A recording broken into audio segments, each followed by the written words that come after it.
আসসালামু আলাইকুম, আশা করি প্রত্যেকে ভালো আছেন। বন্ধুরা, অলরেডি কয়েন মার্কেটে কিন্তু আমরা যারা 2024-25-এর হাল্ভিং এর চিন্তা করে কিন্তু অনেকে মার্কেটে বিভিন্ন কয়েন রিজার্ভ করছিলাম।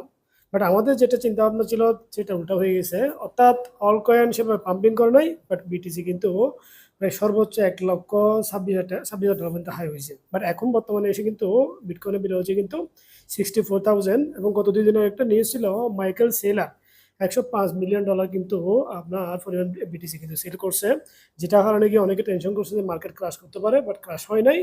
এখন আমি মনে করি এটা হচ্ছে মার্কেটের একটা স্ট্র্যাটেজি। যারা যারা বড় বড় আপনার মিলিনিয়ার বিলিনিয়ার যারা আছে তারা মার্কেটকে কিন্তু ম্যানিপুলেশন করে, যার কারণে মার্কেট হিসেবে কোনো চেঞ্জিং হয় না। এবং উনি এটা সেল করার পরে আপনার $81 মিলিয়ন কিন্তু উনি আবার এসটিআরসি বাই করছে, যেটা হচ্ছে কিন্তু নাসডাকের একটা লিস্টেড শেয়ার, যেখানে কিন্তু প্রত্যেক মাসে কিন্তু 12% কিন্তু প্রফিট পাওয়া যায়।